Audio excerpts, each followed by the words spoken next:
As the action shifts from Dhaka to Chattogram, plenty to talk about, plenty still at stake. Often you refer to a third game of a series when one team is 2-0 up as a dead rubber. I can tell you there's nothing dead about this third game. Bangladesh taking on India in the port city of Chattogram. For the home side, it'll be all about trying to get that whitewash. And for India, it'll be the pride of trying to avoid that and getting something on the board before they head to the test series. So enough to play for both sides. We will build up to this third game. But for now, let's get the conversation started on Cricbuzz Live in the company of our regular team, Joy Bhattacharya, Dinesh Karthik. Good morning, gentlemen. Or is it? Yeah, it's still good morning.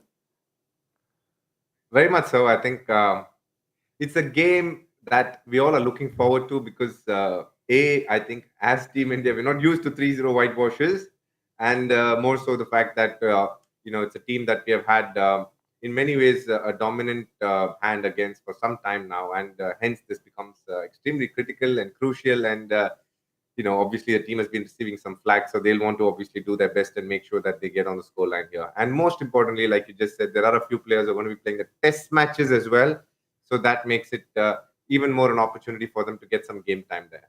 Yeah, game time, confidence, a win under the belt, whichever way you look at it, there's nothing dead about this rubber. No, absolutely. In fact, I was looking at the records, and I think the last time India went down 3-0 in a series was New Zealand 2020. But that is so rare. If you go back before that, it's ages since India has really lost any series 3-0. And that's something that India has always been traditionally fantastic at bilaterals. They've always found a way to bounce back. So it's going to be definitely that India does not go 3-0. And 3-0 down to Bangladesh, who, we look on as our little brother, neighbor kind of things, not really our class, There's always that feeling that, we brought them into test cricket and all that. So that's one. And the second part of it is that all the guys, especially the guys playing test cricket, saying that if they have to stay on in Bangladesh now for the next 12, 13 days after this, and they have to hear how we beat them 3-0, every Bangladesh telling them we beat you 3-0, they are not going to take it very well. So yeah, there's a lot of pride at stake. And this Indian team is a confident team. It's not used to losing like this. They don't like it at all. Not that you want to take away from Bangladesh's two victories, but let's remind ourselves that both of them were very narrow victories. That 50-run partnership in the first game that got them over the line, huffing and puffing somehow. And in the second game, Rohit Sharma was just 1-6 away from miraculously taking India over the line. So it's 2-0, but it could have gone either way. For the moment, the toss patterns have been changing ever so slightly. Bangladesh winning the toss, batting first earlier today. Once again, it's Liton Das who has won the toss. This time he's invited India to bat first. So that's talking point number one. And of course, in terms of the playing 11s, India have made a couple of changes. Let's have a look straight at the Indian team. And these are the two changes, TK, we probably expected. Ishan Kishan slotting in for Rohit Sharma, obviously, who's not available. Rahul stays as captain. But Kuldeep Yadav, we have been crying out for a wrist spinner. We've got one. Absolutely. I think these were the two expected changes, and we have got them. I've been harping about the fact that this team doesn't have a wrist spinner, and it is very, very, very important to have a wrist spinner in the middle. A wrist spinner and a fast bowler like Umran Malik operating gives you two good opportunities to pick up wickets through the middle, and it is good to see Kuldeep Yadav. I think he's earned his stripes for that team, and I'm very, very happy to see him part of that playing 11. Ishan Kishan, as we had predicted, is opening the innings. He's done well against South Africa, so another opportunity for him. But it's really good to see Kuldeep Yadav. I'm going to watch him with bated breath to see what he is going to do against this Bangladesh attack. Hasn't probably got as much game time as he'd like. Firstly, he's not telling us the real story. Okay, the fact is we don't have a selection committee now. Okay, who's there? There's Rahul there. The coach is there. Coach is there. Rahul's there. Rohit. Call has gone. DK has made the call. Whatever has happened, decision has been made. DK says wrist spinner, it's going to happen. So, thank you first. Because I know you've done it. They've watched the show. They've been watching him. I know that. Yes. But again, Kuldeep is someone you know well. Yeah. How often have we talked about him on this very show, about him being a confidence bowler? You want a little bit of game time. He picks that one wicket and then the floodgates open. Absolutely. And the thing about it is, again, Kuldeep, by telling him you're not even on the tour, nothing, you got onto a flight that we need you so much, come right here and get straight into the 11. That's the kind of thing Kuldeep relishes as a challenge. See, anyway, it's really difficult to be a leg spin bowler. You need to be very strong to be a leg spinner bowler because because of the very action of a leg spinner, you're bound to bowl more inaccurate balls. You're bound to get whacked around more than other bowlers. But you've got to want to take your wickets, and therefore you want to flight it up, you want to put up. Then Kuldeep is as brave as they come. He doesn't care if he's hitting you, he's still going for your wicket. And that's the kind of bowler India needs now, the kind of conditions they have. I think it's a script written for Kuldeep to walk in there. And I think he was going to take full advantage of the opportunity, because he will also be looking at 2023 and saying that this may be the start of my road to 2023. But there are two sides of Kuldeep Yadav which we've seen. Some of us have observed it from a distance. Some have seen it from up close in the dressing room from 22 yards away. And that man is right here with us in the studio. DK, you've seen him at a low point when maybe he was down on confidence at KKR. You've been sharing a dressing room with him when he's been up on confidence, wearing the blues. What is it that makes him tick? And tell us about the two sides of Kuldeep Yadav. Number one, I think for KKR, he was obviously somebody who came in very young and burst on the scene, did really well. And in his time through the team, he did really well, barring the last year where obviously things didn't go according to plan. And then he was released and he was picked up by Delhi in the main auction. And also we have to remember he didn't go for a massive price, which says that a lot of franchisees weren't sure about him. That is one aspect. What happens when a cricketer goes through a lull like that? It has to be either of two things, either the physical side or the mental side. I think physically, when we speak about, I think SP is somebody who's very good on his fitness. He works hard. You can see his progression as in terms of how he's become stronger over a period of time.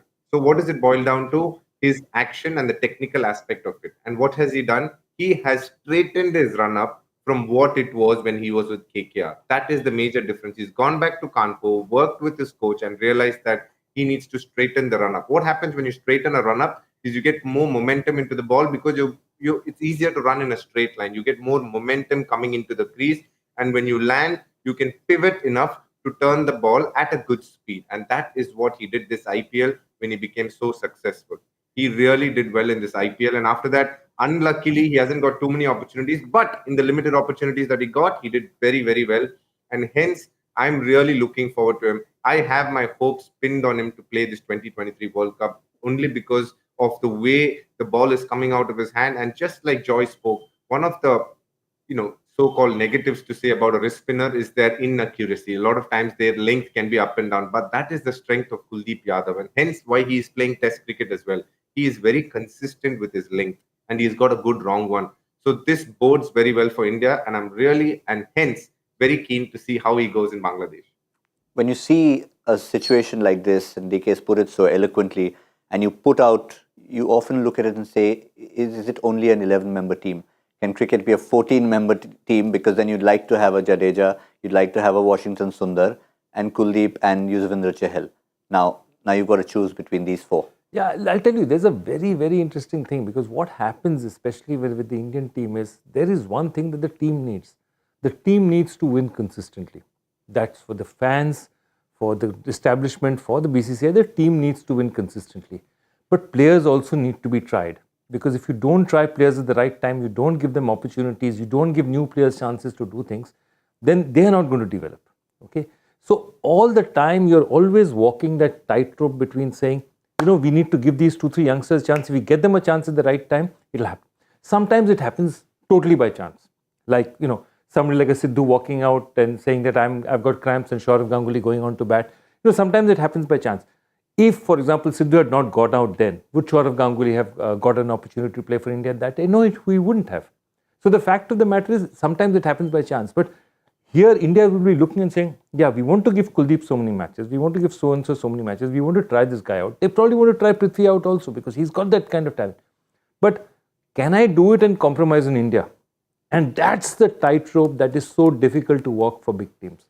Small teams don't have that problem. A team that is a board that's as rich as India, a team that's followed as much as India, every decision is under a microscope. And they can't say that let's give this guy a chance and see what happens. So that's why then they're thinking, okay, now I have to give Chahal a chance. I have to give Kuldeep a chance. And now fast bowlers, if Shami is out of the equation, who are the fast bowlers that we need to give a chance? Is Shardul there? Who else is there? And I think these are all fascinating debates. DK, if I gave you the choice, and since you've sort of put a selector's hat on briefly, and you had these 4 spinners at your disposal, knowing you've got limited slots in the team, looking ahead to 2023, who would be the two you'd pick?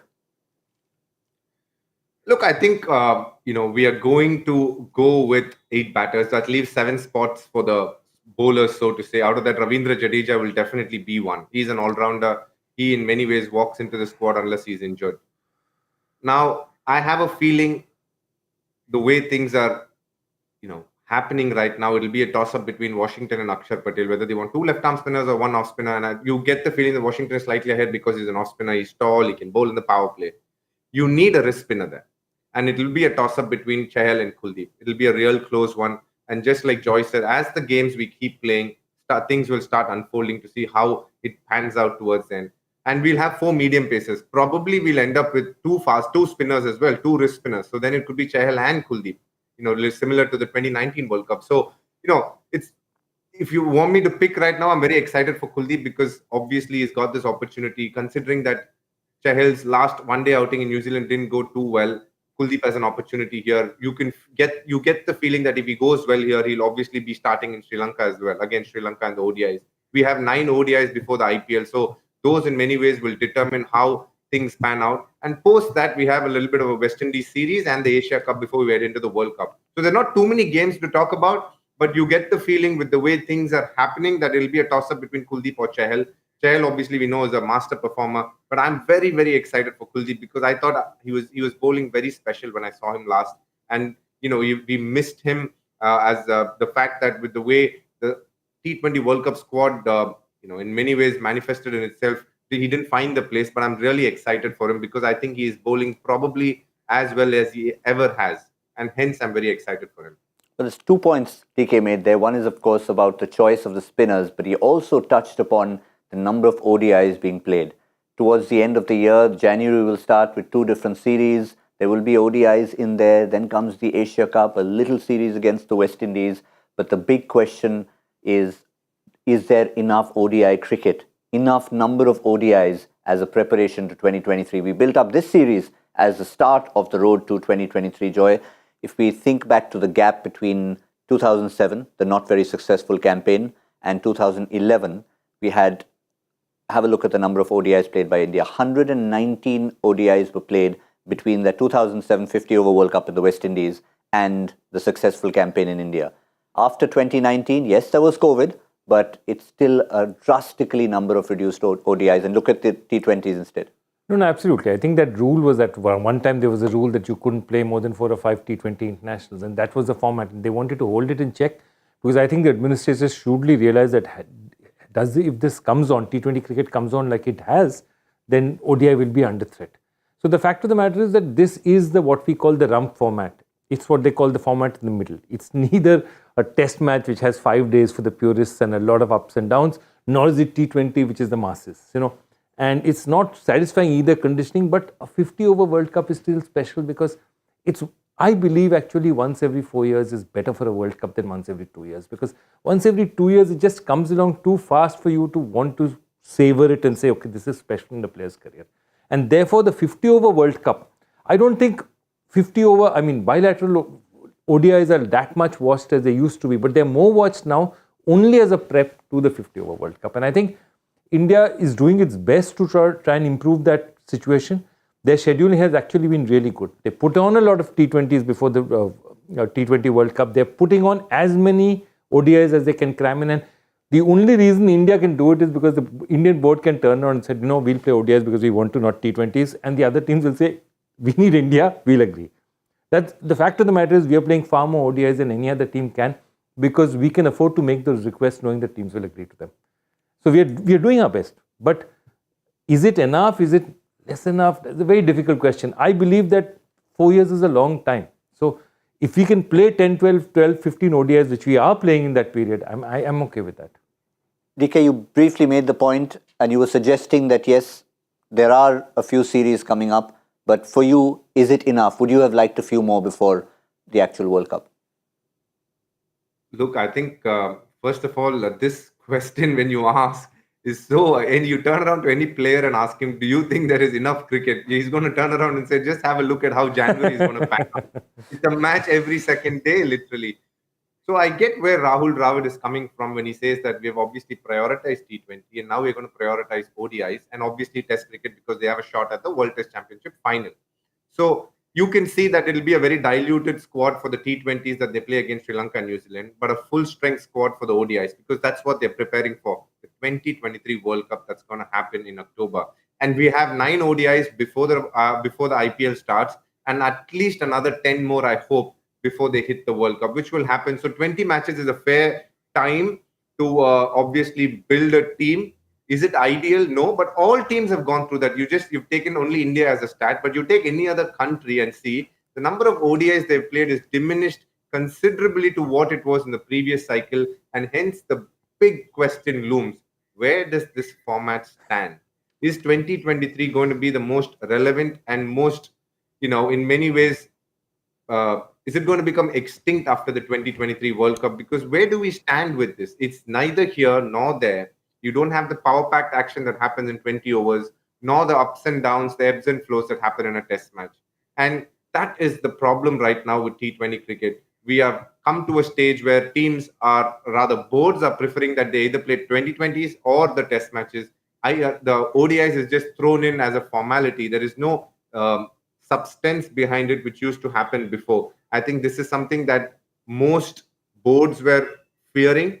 ICC in many ways would have thought about it as well. So this 2023 World Cup is going to be very important how it is played and to see what sort of crowds turn up for this tournament, because by 2027 it could very well be the last time the World Cup is ever played in the 50-over format if things keep continuing to happen this way. I completely agree. I mean, the biggest turn off for me or the surprise was, Australians, whatever it is, they love their cricket. And if you remember, right after the T20 World Cup, West Indies went and played in Australia. And they were playing rounds like, I think they played one at the MCG. And there were 200 spectators, 300 spectators for an Australia-West Indies ODI at the MCG. It was unbelievable. We thought they were playing a practice match. You'd literally think Australia and West Indies playing at the MCG, empty. And that's what tell you what the format is. It's become... Joy, you're talking about Australia, West Indies. This Australia-England series that just happened, Joy. Australia versus England. I mean, those are the biggest rivalries probably this sport has ever seen. And there were hardly any spectators. In fact, Australia and England are actually resting their captains, irrespective of the result. Pat Cummins played only 2. He missed the one in between. Josh Butler played 1, rested for another, played somewhere else. So they are not able to play all the formats. It's impossible. It's humanly impossible to play all the formats. So they are taking breaks. And that is the problem right now with cricket as where we stand. Where does ODI cricket stand? How seriously are boards taking it? Are players taking it actually? I mean, you think about it. We don't often think about it enough. We're in the middle of a football World Cup, and football doesn't have a competing format. It's just the same game that you play. It's just club football and international football. Just imagine if football suddenly had a 10-minute version or a longer version. They have futsal, which they're trying to promote, but yeah, it's not the same thing. I totally agree with you. But you said this, I was just thinking about it, that which player have you says, I prioritize ODI cricket?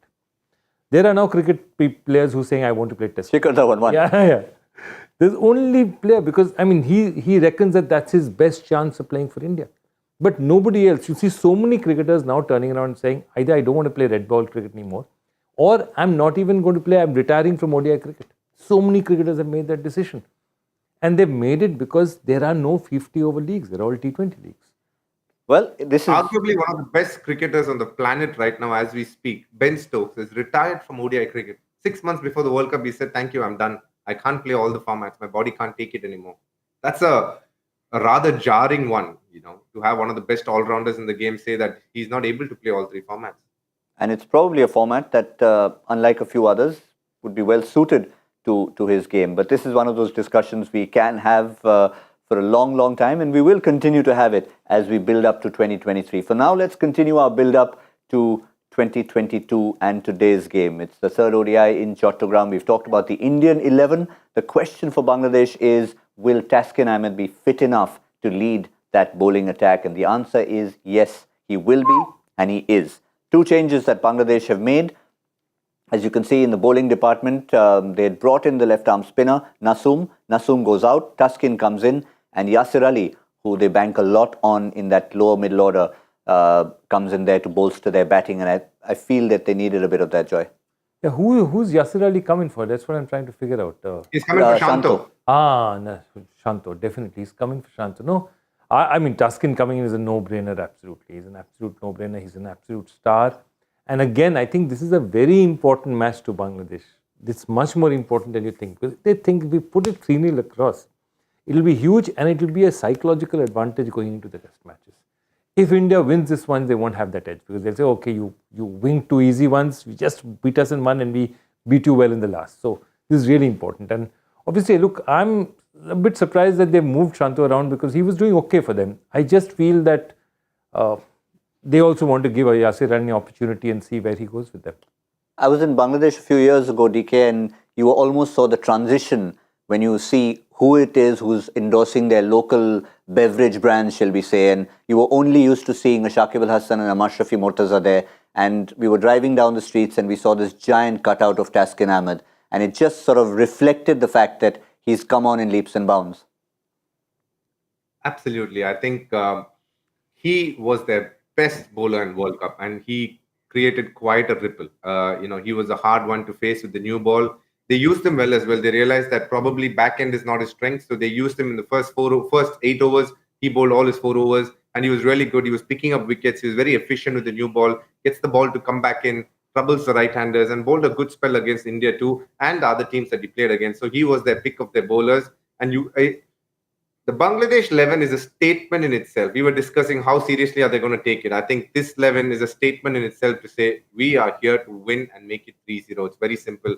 So it's going to be a terrific match because India have a lot to play for. I mean, you can play for a lot of results, but playing for pride is probably one of the most important reasons why you play the sport. And you can see they're obviously coming with all guns blazing this game, and India will try to put up as good a show as possible. Given the fact that they've won the series 2-0, in the past you would have said, look, Taskin's coming back from injury. Let's just hold him.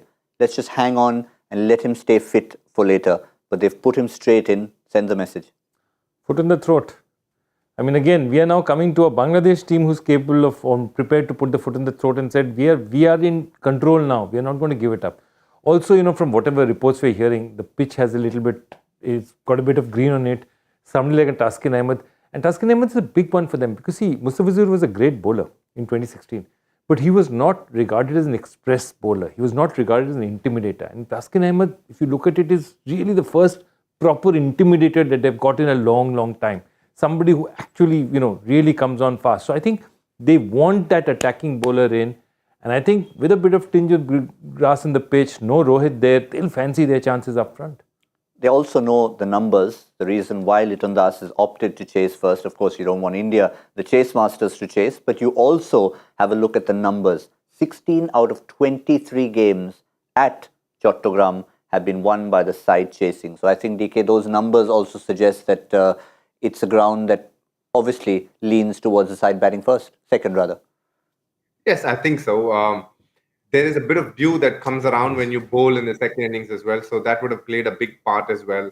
And the fact that there is, they haven't played in that ground for some time now. So the wicket's been under the covers and they would have prepared a fresh wicket. So to make the best use of the fresh wicket is something that they would have looked to do. We would understand that obviously Ishan Kishan coming in and Shikhar Dhawan obviously in many ways not had a great tournament so far. So they have a few chances to create inroads. Virat Kohli, in fact, hasn't had his best series here. So they have the opportunity to, in many ways, like what Joy said, put the foot on the throat, but also press it as hard as possible with the fresh wicket. So fresh pitch. So I'm really looking forward to the challenges. I think Taskin Ahmed is somebody who hits the seam hard. And Ibadat, as we have seen, has been probably the find of this series when it comes to bowling. And the fact that they're well aided by a wily Shakib Al Hasan, who we keep speaking about Mirpur, but even in Chattogram, his record is close to, he's unmatched literally. So, they have a handful to play against. Yeah, I mean, we mentioned his record in Mirpur, a ridiculous number of wickets that he has there. But have a look at him here in Chattogram, 19 matches, 35 wickets, and hasn't picked up a 5 for here. But knowing Shakib, he'll be like, look, that's something I need to fix. Let me try and get that one today. But another person from the Indian side who we never end up talking about because of all the other personalities around him, be it a Virat Kohli, be it a Rohit Sharma, Ishan Kishan's now come into the team, Shikhar Dhawan a talking point, will he be there, won't he be there? And that is Shreyas Iyer. And basically all he does is efficiently goes about making runs despite the odd weakness, despite everything. And not just making runs, look at that. He's, 3 times more than most of the other big names on that list? No, absolutely. Absolutely. He's been having a phenomenal run. And ODIs, again, is a format that he's really good at. He's been having phenomenal runs. Consistency. I think in the last 11 innings, there's one where he's below 40. He's just been getting runs consistently. The reason why he's not being recognized is 2 things. One is we're playing ODIs with so many gaps between them that you're not stringing together. You don't have the feeling that, oh, he just got so many runs recently. You know what I mean? Because a number of matches have been strung out. But in terms of pure consistency, he's put his hand up. And whatever else you say that this short ball weakness, whatever, we can talk about all you want to. But numbers are numbers, and he has had phenomenal numbers.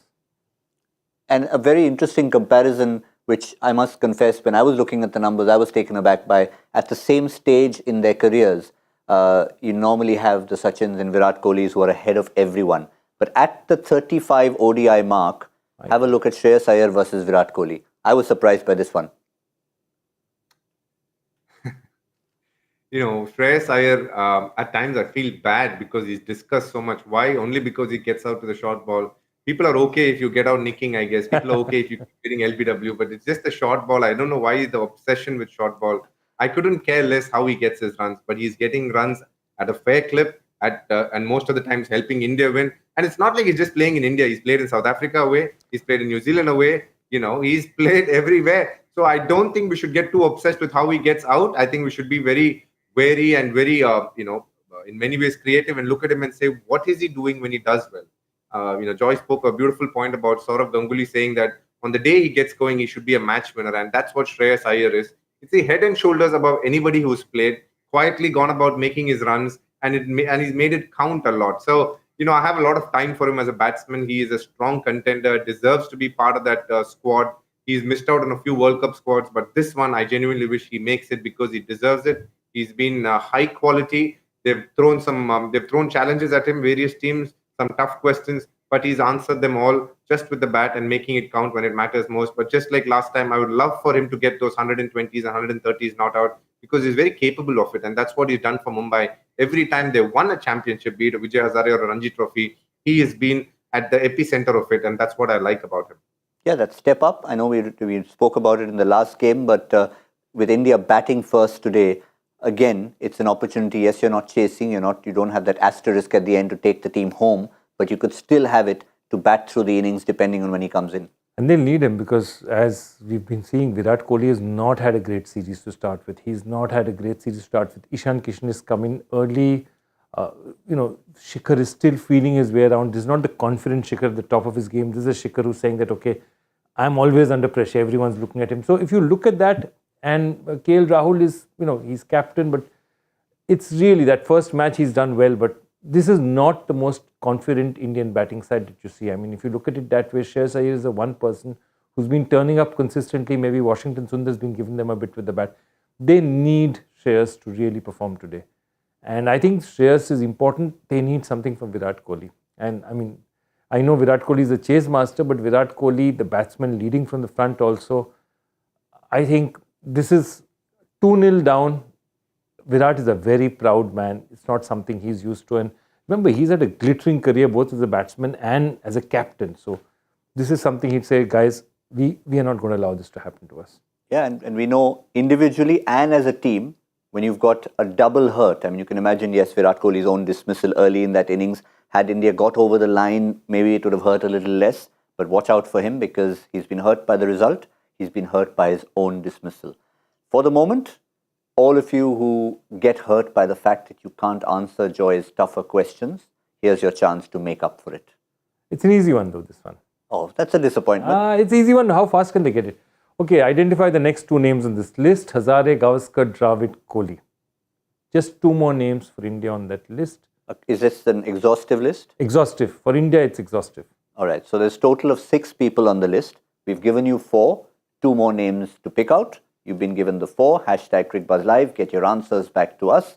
Knowing some of you, the answers have probably started to come in already, but we'll keep an eye on that. All that remains here on Cricbuzz Live on this build-up show to the third ODI in Chattogram is trying to figure out on a brand new venue what kind of score we can get on the board. DK, would you like to sort of set the ball rolling? Wow. I'm going to go this time slightly high. I'm going to go for 310. 310, Chattogram, Bangladesh wanting to chase, India wanting to get their feet off the throat, the opposition, and try and make amends for it. 274. Okay, average first inning score is 212, just FYI, but that can change completely. 310 to 74. 274, somewhere in between. Nah, why should I go somewhere in between? Let me get a score that I think India will be able to defend, but a decent enough score. I'll go for 261. 261. 261, 274, and with a bit of confidence in there, 310 from Dinesh Karthik. And then, of course, we've got Kuldeep Yadav in the ranks to join the rest of the attack to try and defend it. Set up for a mouth-watering prospect in the third ODI before the Test series starts. That's all we have on Cricbuzz Live. We'll see all of you. Just a reminder, Cricbuzz Combox, 15th and 35th overs. We'll see you then.